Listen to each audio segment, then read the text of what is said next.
दोस्तों नमस्कार। एक खबर जिसको भारत की मीडिया ने ज़्यादा तवज्जो नहीं दी, जिसकी चर्चा भारत की मीडिया ने नहीं करी, वो है अडानी साहब के ऊपर अमेरिका में चलता हुआ केस।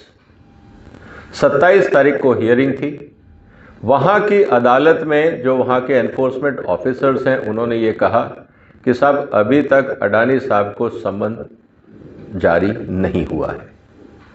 अदालत ने अगली तारीख दे दी 11 अगस्त। अब सवाल इस बात का है दोस्तों कि यह मुद्दा क्यों महत्वपूर्ण है, इसीलिए आज मैं इसकी चर्चा कर रहा हूं। इसकी चर्चा मैं आपके सामने एज ए लॉयर करने वाला हूं, क्योंकि इसमें बहुत सारे लीगल पॉइंट हैं जिसको हमें समझना होगा। मुद्दा क्या है, किस तरह से कौन सा कानून अडानी साहब के ऊपर लगा है, अगर अडानी साहब ने कानून के हिसाब से सम्मन का पालन नहीं किया तो क्या मुसीबत आ सकती है, और अगर उन्होंने इस मुद्दे को संभालने की कोशिश करी तो क्या ऑप्शंस इनके पास हैं। ये सारी बातें आज के वीडियो में हम आपसे चर्चा करेंगे। इंटरेस्टिंग वीडियो है।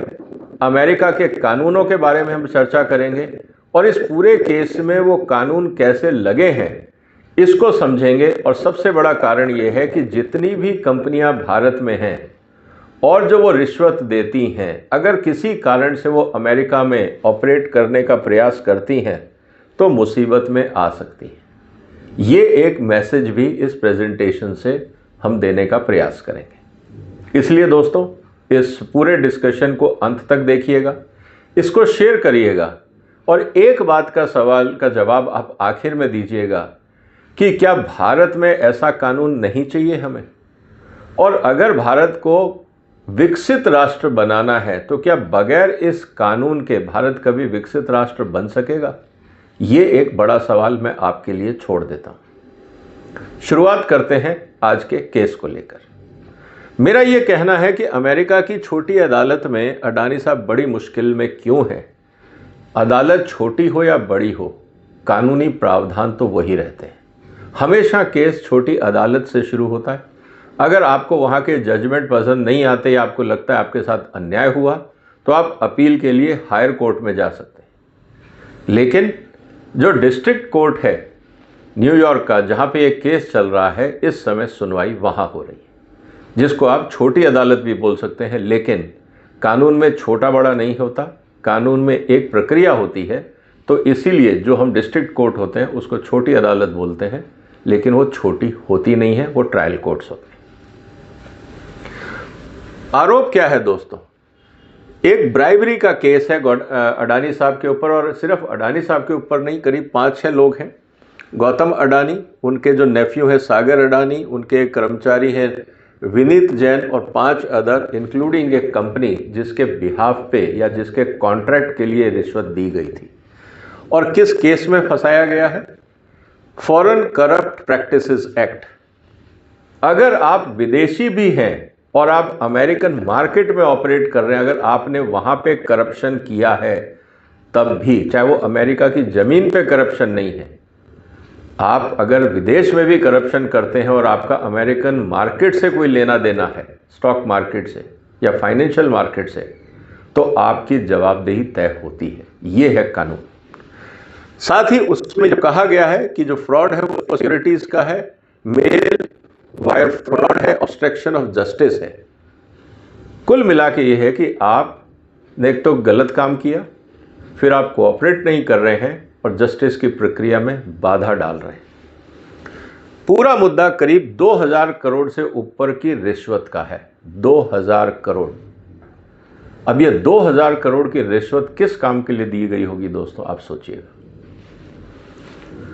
Bribe to Indian government officials between 2020 and 24 to secure lucrative solar energy contract। आपको पता है अडानी साहब सोलर एनर्जी में सबसे बड़े प्लेयर हैं भारत में। अब बिजली तो पैदा हो गई, बेचेंगे किसको। अब बेचने के लिए तो या तो आप गली गली जाइए, हर सोसाइटी के पास जाइए और उनसे कहिए बिजली लें, और दूसरा तरीका यह है कि लार्ज स्केल पे भारत सरकार और राज्य सरकारों को बेचें। अब आपको पता ही है भारत के अंदर किसी भी तरह का कोई कॉन्ट्रैक्ट पास कराना हो तो स्पीड मनी की ज़रूरत होती है। तो अडानी साहब ने जब अप्लाई किया 2020 में, उनका काम रुक गया। जब काम रुक गया तो काम तो करवाना था, और आपको और हमको पता है कि हिंदुस्तान में काम कैसे होता है। तो सवाल यह है कि क्या अडानी साहब ने 2000 करोड़ की रिश्वत दी? इस मुद्दे को लेकर कोर्ट केस चल रहा है। Misleading US investors. अब सबसे इंटरेस्टिंग बात क्या है, अब आपने रिश्वत दी, वहां तक तो बात ठीक है। कानून यह कहता है कि अगर आपने रिश्वत दी है तो आप उसको डिस्क्लोज करिए, धोखे में मत रखिए इन्वेस्टर को। हाँ, बोल दीजिए कि साहब मेरा काम नहीं हो रहा था, मैंने रिश्वत दी, ट्रांसपेरेंसी रखिए। अब मुझे बताइए कि अगर अडानी साहब ये बोलते कि मैंने रिश्वत दी है तो हंगामा हो जाता। किसको दी? अगला सवाल। सुप्रीम कोर्ट, हाई कोर्ट में सैकड़ों केस आ जाते कि उन अधिकारियों को, नेताओं को पकड़ के जेल में डालिए। इसीलिए भारत में ये कानून नहीं है, क्योंकि हम लोगों ने ट्रांसपेरेंसी के कानून, अकाउंटेबिलिटी के कानून भारत में बनाए ही नहीं है। इस बात को आपको याद रखना होगा, इसीलिए हमारे यहाँ इतनी करप्शन है। खैर, देर आए दुरुस्त है, कोई और हमें सुधारेगा, शायद यही उम्मीद है। Parallel election accusing them of deceiving US-based investor during bond and loan offering, notably $750 million in 2021 note issuance by falsely claiming clean anti-corruption practices while bribe was ongoing. आपने कहा जी सब कुछ सही है, हमने कोई कानून नहीं तोड़ा, किसी को रिश्वत नहीं दी है, अंडरटेकिंग देना पड़ता है। हकीकत यह है कि जब आप ये कह रहे थे तब आप रिश्वत बांट रहे थे। ये आरोप लगाए गए हैं अडानी साहब के ऊपर। तो डिटेल में अगर हम ये देखें तो केस कौन सा था? 2020 में रिलायंस ग्रीन एनर्जी ने एक बड़ा सोलर प्रोजेक्ट, जो solar energy corporation of India है, उससे उनको मिला, लेकिन उसके साइनिंग में डिले हो रहा था, क्योंकि साइन करना था डिस्ट्रीब्यूशन कंपनी को। पावर सप्लाई एग्रीमेंट जो थे वो स्टेट गवर्नमेंट को साइन करने थे। सोलर पावर कॉरपोरेशन ने तो ओके कर दिया कि हाँ ये प्रोजेक्ट ठीक है, सब कुछ ठीक है, लेकिन डिस्ट्रीब्यूशन कंपनी तो स्टेट गवर्नमेंट के पास है। अब वो स्टेट गवर्नमेंट ने उनको जब कहा कि आप साइन करो, तो ऑब्वियसली जब साइन करो तो मतलब फिर उसमें हमारे लिए क्या है। वहाँ के नेताओं ने, वहाँ के अधिकारियों को चांदी हो गई। उन्होंने कहा होगा साहब हमारा हिस्सा तो दो, उसके बाद हम साइन करेंगे। अब साइन आप करेंगे, मान लीजिए हज़ारों करोड़ रुपए आप अगले 10-20 साल तक कमाएंगे, तो कुछ तो हमें भी दीजिए परसेंटेज पे। तो शायद 2000 करोड़ पे बात तय हुई होगी। अब ये मुद्दा सामने आया है। According to US prosecutor, bribes were offered to Indian officials, that is state power authorities in Andhra Pradesh, to finalise these agreements leading to eventual power supply agreement awards in late 2021। 20 में सेंट्रल गवर्नमेंट ने कहा ठीक है आप sign करिए, state government कागज लेके बैठ गई, 21 में जाके साइन हुए जब रिश्वत दी गई उसके बाद। अब सवाल इस बात का है कि 2000 करोड़ रुपए की रिश्वत है तो क्या होगा? US authorities say funds were raised abroad, loans and bonds from US investors who were assured of robust anti-bribery compliance despite the ongoing illicit activity. अब ये पैसा तो चाहिए, पैसा की उगाई की गई, कहाँ की गई? अमेरिकन मार्केट में। किस नाम से? लोन एंड बॉन्ड्स के नाम पे। और ये कहा गया कि सब कुछ क्लीन है, कहीं कोई गड़बड़ नहीं है, जबकि रिश्वत जारी थी। ये है आरोप पूरी संस्था पे। अब ये कानून कैसे फंसाता है अडानी साहब को या किसी भी कंपनी को, इसको जरा ध्यान से समझते हैं। यहां से इस लीगल पॉइंट को समझना जरूरी है, और ये कि भारत में क्या कोई ऐसा कानून है?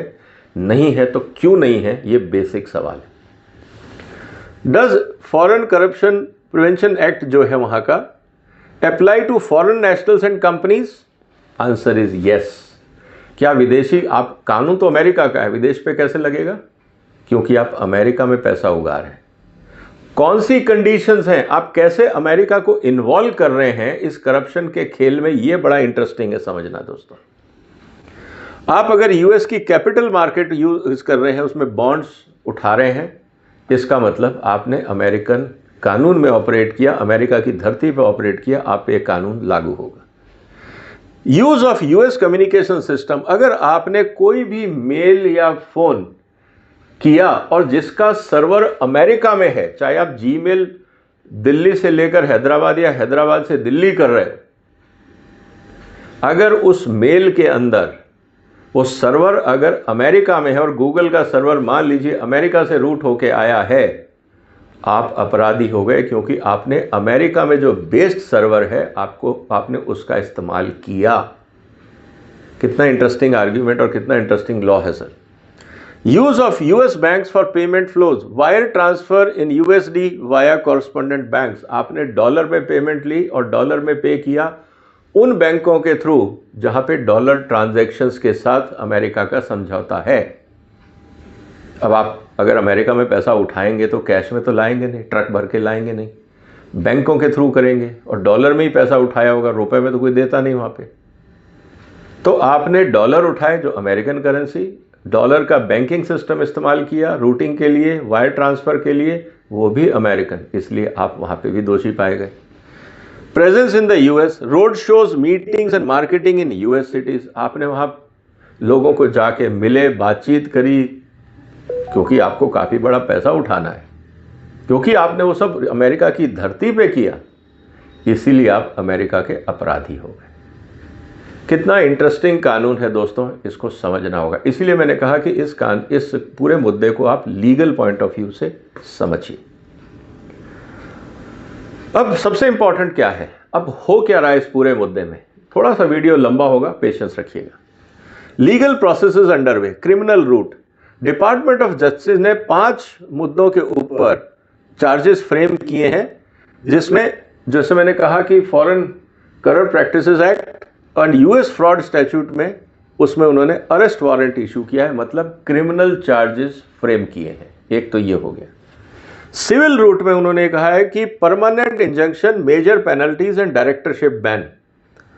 उसके बाद जो अमेरिका की जो सिक्योरिटीज एंड एक्सचेंज कमीशन है, जैसे हमारे यहाँ सेबी है, ऐसे अमेरिका में एसईसी है। उन्होंने कहा कि साहब एक तो इनको बाजार से परमानेंट बैन किया जाए, इनकी डायरेक्टरशिप्स जितनी भी कंपनियां इनको हटाया जाए, और इनके ऊपर फाइनल पेनल्टी लगाई जाए, हैवी पेनल्टी। और ये कहने के बाद उन्होंने कहा ठीक है। ये जब पूरा मुद्दा सामने आया तो नवंबर 2024 में सारा मुद्दा देखने के बाद, ऐसे तो कोई कोर्ट सम्मन नहीं देखा, कोर्ट के अंदर बहस हुई होगी, एविडेंसेस रखे गए होंगे, ज्यूरी ने एविडेंस अप्रूव किए होंगे कि हाँ इसमें केस बनता है। उसके बाद कोर्ट में बहस हुई होगी, फिर डिफेंस को, यहाँ पे डिफेंस जो है वो अडानी साहब उनके ग्रुप है या कंपनी है, उनको ये मौका दिया होगा आप आइए और अपनी बात रखिए। अब उनको समन भेजा गया कि कोर्ट में आइए और अपनी बात रखिए, नवंबर 2024 को। आज तक वो समन शामिल मतलब कि सर्व नहीं हुआ। थोड़े दिन पहले, करीब 2 महीने पहले, भारत के अंदर ये अखबारों में एक न्यूज़ छपी थी कि समन भारत सरकार को, department of law and justice को मिल गया है। उन्होंने अहमदाबाद के जो मजिस्ट्रेट्स हैं उस एरिया के, उनको भेजा है और ये कहा है कि आप पर्सनली जाके इसको डिलीवर करेंगे और एक्नॉलेजमेंट भेजेंगे। ये अखबार में आया था, मैंने खुद पढ़ा। लेकिन उसके बाद शायद उस समन को सर्व करने से रोक दिया गया होगा। क्यों रोका होगा, कई आप उसके कारण सोच सकते हैं, लेकिन कुल मिला के समन सर्व नहीं हुआ। 26 तारीख को जब कोर्ट में सुनवाई हुई, जब उनसे पूछा गया कि भाई अपराधी या डिफेंडेंट कहाँ हैं, सामने का अपोजिट पार्टीज कहाँ हैं, तो उन्होंने कहा कि साहब अभी तक तो समन सर्व ही नहीं हुआ है। तो अब 6 हफ्ते का टाइम और दे दिया। अब 11 अगस्त 2025 को अगली डेट है। अब सवाल इस बात का है कि क्या भारत सरकार अमेरिका के लीगल सिस्टम के साथ कोऑपरेट करेगी या नहीं। ये एक बड़ा इंटरेस्टिंग मुद्दा है, इस पे हम चर्चा करेंगे, क्योंकि ये बड़ा इंटरेस्टिंग केस है, इसलिए पूरे केस को डिटेल में देखिएगा, थोड़ा सा पेशेंस रखिए। साथ ही साथ इंटरनेशनल प्रोब शुरू हुआ। Swiss authorities separately froze $310 million in account link to Adani proxies and mid broader money laundering inquiries. और भी केस चले। जब इसका मुद्दा हुआ, कहाँ से मनी ट्रांसफ़र हुआ, कैसे हुआ, किसने किया, अब ये सारी जब इन्वेस्टिगेशन होती हैं तो पूरा एक इंटरनेशनल नेटवर्क है फाइनेंशियल रेगुलेटर्स का, उन्होंने आपस में शेयर किया होगा। पता लगा कि स्विट्ज़रलैंड में कोई ट्रांजैक्शंस हुई, उन्होंने जो अडानी साहब के वहाँ बैंक अकाउंट होंगे, उनको खुद को नहीं है, उस पर लिखा गया अडानी प्रॉक्सीज, जो उनसे संबंधित होंगे, लोग उनके करीब $310 मिलियन के अकाउंट को फ्रीज कर दिया गया in the name of money laundering inquiries. Obviously Adani साहब का क्या जवाब होगा? ये सब गलत है, क्योंकि कोई भी वकील या किसी भी लॉ फर्म से अगर वो कंसल्ट करेंगे, हालांकि उनके अपने घर में ही सबसे बड़ी लॉ फर्म है, जो उनके इन लॉज हैं वो एक हिंदुस्तान की सबसे बड़ी लॉ फर्म चलाते हैं। अब उन्होंने तो यही एडवाइस किया होगा कि साहब डिनाई तो करना ही है, पहला काम हर वकील यही सजेस्ट करता है। कुछ भी हो, आपने देखा होगा कलकत्ता रेप केस में भी वकीलों ने पहले ही कह दिया कि साहब मेरा तो क्लाइंट रेप में इन्वॉल्व ही नहीं था, चाहे वो एविडेंस है, सीसीटीवी है, सब है, लेकिन पहला आर्ग्यूमेंट ये होता है जी हम तो इन्वॉल्व थे ही नहीं। तो यहाँ से तो आर्ग्यूमेंट शुरू होते हैं डिनाइल से। अब अडानी साहब ने भी डिनाइल किया कि ये सब गलत है, बेसलेस है, हमने कुछ गलत काम नहीं किया, हमने कानून को फॉलो किया। अब सवाल इस बात का है कि अगर आपने डिनाई कर भी दिया तो ये आप कोर्ट में जाके बोल सकते हैं, आपके वकील जाके बोल सकते हैं। अब सवाल इस बात का है कि समन सर्व ना होना, और समन अब सर्व तो करना पड़ेगा, नहीं तो भारत सरकार को जवाब देना पड़ेगा, आप समन क्यों नहीं सर्व कर रहे हैं? तो भारत सरकार क्या जवाब देगी? मोदी सरकार ट्रंप साहब को क्या जवाब देंगे? कल को अगर ये मुद्दा वहाँ की प्रेस में उठता है और किसी ने प्रेस कॉन्फ्रेंस में पूछ लिया ट्रंप से कि जो हमारे यहाँ के कोर्ट के समन है वो मोदी सरकार समन वहाँ पे सर्व नहीं कर रही है, तो ट्रंप साहब क्या बोलेंगे आप सोच सकते हैं। तो खैर हम आगे की बात करते हैं। अगर मान लीजिए कोऑपरेशन नहीं होता है, लेट्स एज्यूम, अभी तो वक्त है, तो क्या प्रावधान है कानून में जिसको लेकर ये मुद्दा काफ़ी गंभीर हो सकता है। तो अगर आप कोऑपरेट नहीं करते हैं, if Adani and executives do not cooperate in both civil and criminal cases, security exchange, department of justice, court for eastern district of New York can take multiple escalatory and punitive steps.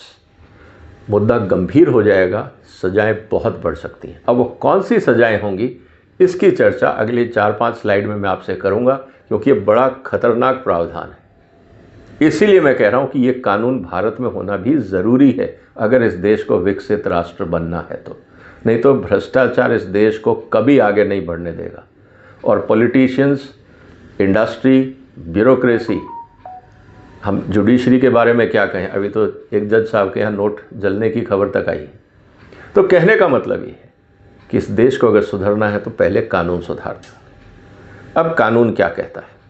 सबसे पहले civil case क्या होगा, जो security exchange of commission है America का, वो civil judgments में क्या इशू लेगा। If Adani fails to respond तो क्या होगा?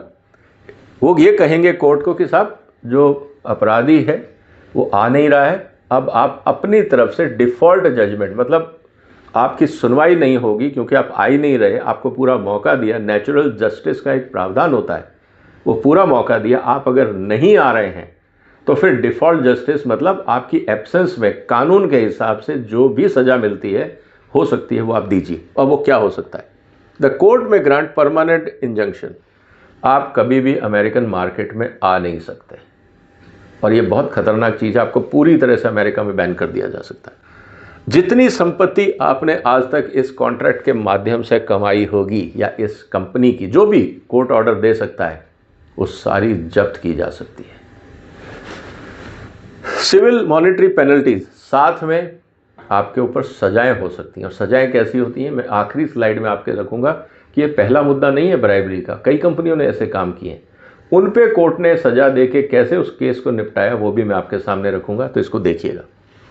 Directors officers ban for US listed entities, आपका कोई भी डायरेक्टर और कोई भी जो आपके की मैनेजर्स हैं, ऑफिसर्स हैं, वो किसी भी यूएस कंपनी की, लिस्टेड कंपनी के साथ डायरेक्टरशिप में नहीं आ सकते हैं, उनके साथ काम नहीं कर सकते।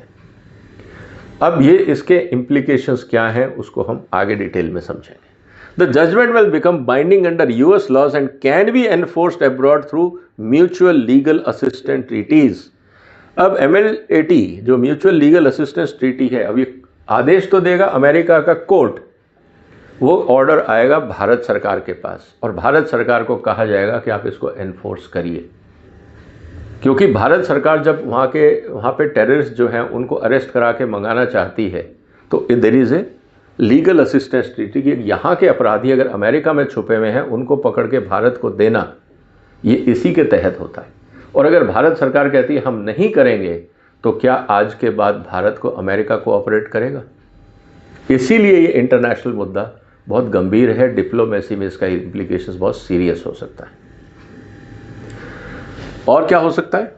जो यूएस कैपिटल मार्केट है उससे बैन किया जा सकता है। Suspend and bar Adani group from raising funds in US Capitol market, D list any Adani linked instrument on the US. आपके अगर कोई भी बॉन्ड अमेरिका में लिस्ट है, सब डी लिस्ट। इसका मतलब क्या है? आपको कोई फंड नहीं मिलेगा, कोई आपके फंड में इन्वेस्ट नहीं करेगा, ये बहुत बड़ा प्रॉब्लम है। And black list Adani executives serving as director officer of the US listed company. आपको ब्लैक लिस्ट किया जा सकता है क्योंकि आप अपराध में शामिल हैं। अब किसी भी बड़े अधिकारी को अगर आप ब्लैक लिस्ट करते हैं तो आप समझिए कि कोई भी कंपनी क्या ऐसे अधिकारी के साथ ट्रांजैक्शन करेगी? कल को मान लीजिए अडानी साहब को मशीनें खरीदनी है अमेरिका से, क्या वो कंपनियां डील करना चाहेंगी? ये अपने आप में एक सवाल खड़ा हो जाता है। ये तो थे सिविल पेनल्टीज। अब हम बात करते हैं कि क्रिमिनल एक्शंस क्या क्या हो सकते हैं।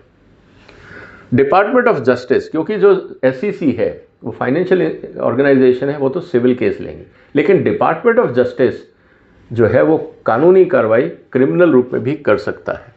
रेड कॉर्नर नोटिस इशू कर सकता है इंटरपोल से कि भाई ये अपराधी है, ये भगोड़ा है, इसको आप कहीं से भी पकड़ के लाइए। इसका मतलब ये है कि ये जितने लोग इन्वॉल्व हैं या जिनके भी नाम हैं, ये दुनिया के किसी भी भारत के ज्यूरिडिक्शन के बाहर, इवन यहाँ की सीबीआई को भी बोलना पड़ेगा कि आपको इंटरपोल नोटिस भेजा गया, आप अरेस्ट करके भेजिए, क्योंकि सीबीआई पार्ट है इंटरपोल का।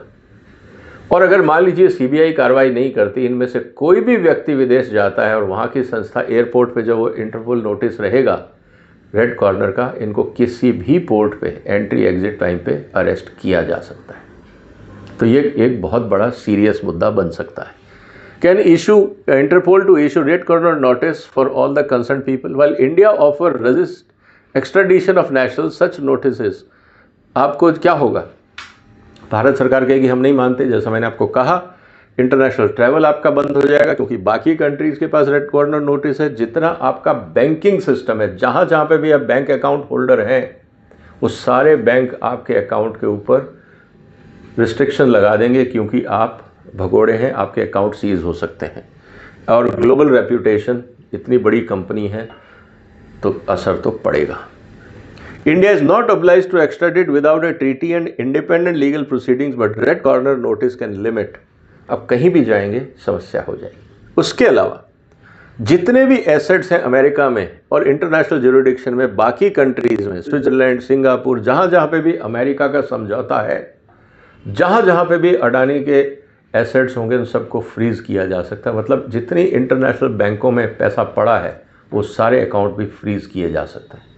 ये भी एक कार्रवाई अमेरिका की सरकार कर सकती है। Target offshore bank account shell companies special purpose vehicle link to illicit corruption proceeds, and इसीलिए ऑलरेडी स्विट्जरलैंड ने $310 मिलियन का अकाउंट फ्रीज कर दिया है।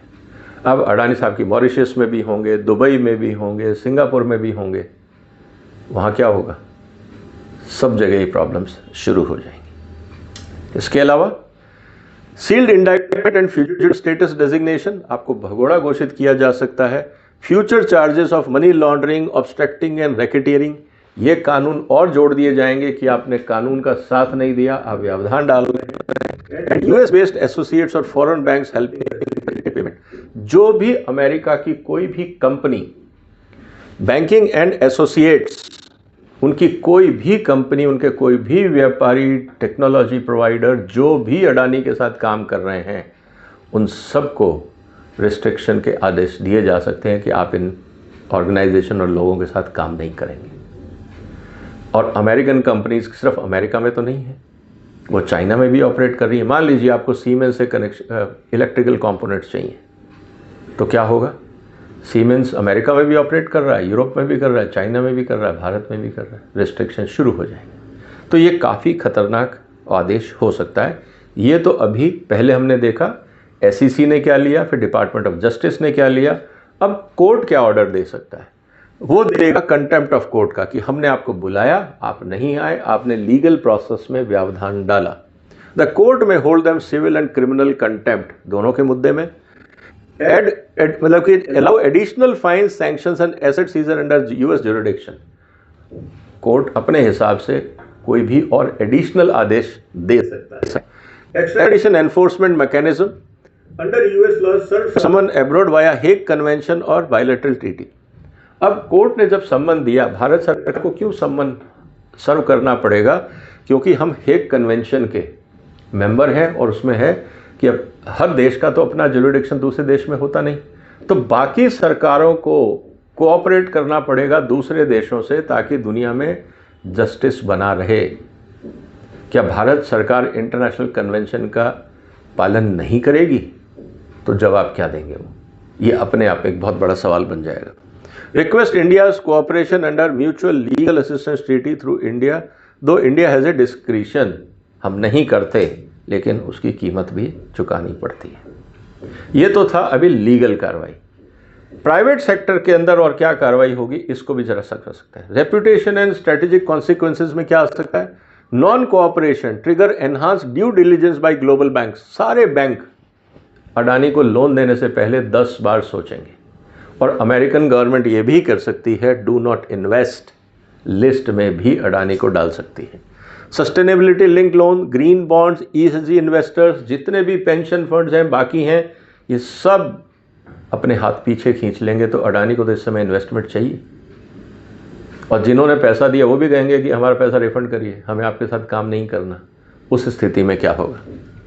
Public investment blacklisting, global pension funds and ESG investors में exit Adani securities and put Adani in do not invest list also, कि Adani group से दूर रहिए। ऑलरेडी नॉर्वे के सॉवरेन फंड ने multiple Indian firms over ESG violation, उन्होंने भारत में इन्वेस्ट करना बंद कर दिया है, क्योंकि हमारी जितनी कंपनियां हैं वो ढंग से कानून फॉलो नहीं करती। अब ये एक बहुत बड़ी चिंता की बात है भारत के लिए। इसका मतलब कई एजेंसीज इन्वॉल्व होंगी, security exchange commission, department of justice, New York court और बैंक अपने लेवल पे। आप ये समझिए कि सिर्फ समस्या एक कोर्ट केस की नहीं है, अडानी जैसे ग्रुप के लिए पूरी दुनिया में समस्याएं खड़ी हो जाएंगी। और ये लीगल मैटर है, कोई भी सरकार ये नहीं कहेगी कि हम बाईपास करेंगे, क्योंकि उनको अमेरिका के साथ काम करना है। कोई और छोटा मोटा कंट्री होता, उसका लीगल प्रोसेस होता, तो शायद कोई परवाह नहीं करता। ये पता चल रहा है अमेरिका में। क्या आज से पहले ऐसा नहीं हुआ? ऐसा हुआ है, दूसरे कंपनियों के साथ हुआ है। उन्होंने क्या किया, ये सेकंड लास्ट स्लाइड है, इसको ध्यान से देखिएगा। पेट्रोनस ब्राइबरी हुई कॉन्ट्रैक्ट लेने के लिए, उन्होंने सेटलमेंट किया $2.95 बिलियन दे के, और cross border joint investigation matters, आपने फाइन दिया लेकिन इन्वेस्टिगेशन जारी रहा। फाइन देके छूट नहीं जाते आप। ये है कि अब ठीक है, हम आपके ऊपर कार्रवाई नहीं करेंगे, बट आप हमारे को साथ ही बैठ के इन्वेस्टिगेट करिए, किसको रिश्वत दी, कौन लोग थे, क्योंकि भारत में भी अगर रिश्वत दी गई है तो वो कौन नेता थे, कौन ब्यूरोक्रेट्स थे, कौन लोग थे, उनका नंबर भी आएगा। इसीलिए ये ज़रूरी है। सीमेंस ने गड़बड़ की थी, ब्राइबरी दी थी, $800 मिलियन में सेटलमेंट हुआ, कोऑपरेशन हुआ, लेस पेनल्टी लगी, कोऑपरेट करना पड़ा इन्वेस्टिगेशन में। इन्वेस्टिगेशन नहीं रुकेगा, इस बात को आप समझिए। ये नहीं कि पैसा दिया तो फाइल बंद, भारत की तरह वहाँ काम नहीं होता है। ग्लेनकोर ने कमोडिटी रिलेटेड ब्राइब्स दी, $1.1 बिलियन की पर्सनल पेनल्टी लगी। Personal liability can be huge. उसके बाद जो वहाँ के मालिक थे, जो भी शेयर होल्डर्स होंगे, जो भी इन्वॉल्व हुए होंगे, उन सब के ऊपर एडिशनल पेनल्टी अलग से लगी, ये कंपनी पे लगी। फिर ब्राज़ील की कंपनी ने पॉलिटिकल ब्राइब दी। हमारे यहाँ तो कॉमन चीज़ है, कंपनियां रिश्वत देती हैं, जिसको आप पॉलिटिकल फंडिंग बोलते हैं। $2.6 बिलियन का ग्लोबल डील हुआ, ट्रांसपेरेंसी एंड क्लीन अप करना पड़ा। तो सवाल अब इस बात का है कि क्या ये कानून और ये केस भारत में इंटीग्रिटी और कॉम्पिटेंसी जो है भारत सरकार की, हमारी ऑपोजिशन पार्टीज़ की, हमारे कोर्ट्स की, क्या उस पर सवाल नहीं खड़ा करता कि इतना बड़ा आपके यहाँ घपला हुआ और आपने कोई केस दर्ज नहीं हुआ, आपके यहाँ इन्वेस्टिगेशन आपने नहीं किया, जबकि वो इन्वेस्टिगेशन अमेरिका में चल रहा है। भारत में आपने उसके पैरेलल को इन्वेस्टिगेशन शुरू ही नहीं किया। क्यों नहीं किया? जब इतना बड़ा मुद्दा बन गया, हम क्यों खामोश थे, ये सवाल है। अब सबसे इंपॉर्टेंट बात है कि will Supreme Court order investigation in this corruption case. Suo motu case तो ले सकती है ना सुप्रीम कोर्ट, जब देश की इज्जत का सवाल है, संविधान संकट में है, डेमोक्रेसी पे क्वेश्चन मार्क है, तो क्या सुप्रीम कोर्ट अपनी तरफ से कोई ऐसा मुद्दा नहीं उठाएगी? क्योंकि इससे जुडिशरी भी क्वेश्चन में आ रही है कि आपके सामने रिश्वत हो रही है, इतना बड़ा कांड हो गया, आप चुप बैठे, क्यों चुप हैं? सू मोटो केस क्यों नहीं लिया गया, इसका जवाब कैसे दिया जाएगा? सबसे इंपॉर्टेंट बात है, दुनिया देख रही है कि हम क्या कर रहे हैं। तो दोस्तों, कहने को ये बहुत छोटा मुद्दा एक छोटे कोर्ट में है, लेकिन इसके इम्प्लीकेशंस कहाँ तक जा सकते हैं, और क्या ट्रंप साहब इस समय इस मुद्दे को दबाएंगे? क्या ट्रंप कर पाएंगे? क्योंकि अमेरिका में ट्रंप के खिलाफ ही इतने सारे केस चल रहे हैं और कहीं न कहीं उनके खिलाफ जजमेंट आ रहे हैं। अगर ट्रंप खुद ही इतने इन्फ्लुएंशियल होते तो जितने उनके खिलाफ केस चल रहे हो तो उनको दबा लेते, लेकिन ऐसा होता नहीं है अमेरिका में। इसीलिए ये मुद्दा गंभीर है, हमें सोचना होगा। और अडानी साहब से तो मेरा निवेदन यही है, cooperation is the best thing. Penalty दीजिए, घर में सुधार करिए, जिन लोगों ने रिश्वत ली है उनके नाम बता दीजिए, आपकी इमेज सुधर जाएगी, बिजनेस बढ़ जाएगा। अन्यथा क्या कानूनी कार्रवाइयाँ हो सकती हैं वो मैंने आपके सामने रख दी है। दोस्तों, आपका क्या कहना है इस पूरे मुद्दे पे? वीडियो ज़रूर लंबा हुआ, लेकिन तथ्यों को जानना ज़रूरी था। जो भी आपके विचार हो कमेंट बॉक्स में लिखिए। और सबसे बड़ी बात, क्या ऐसा कानून भारत में होना चाहिए या नहीं? अगर होना चाहिए तो आप लोग सोशल मीडिया में पीएम ऑफिस को लिखिए कि ये कानून लेके आए। लेकिन हमारा मीडिया शांत है, क्यों? ये अपने आप में सवाल है। आपने वक्त निकाला, आपका धन्यवाद। इस वीडियो को शेयर करिए, चैनल को सपोर्ट करिए, सब्सक्राइब करिए। फिर मिलेंगे इसी मुद्दे पर 11 अगस्त के बाद। और बहुत सारे एनालिसिस हैं मेरे पास इस केस के, बहुत लंबा कंटेंट हो जाता है, इसलिए मैंने बहुत ब्रीफ में आपको समझाया।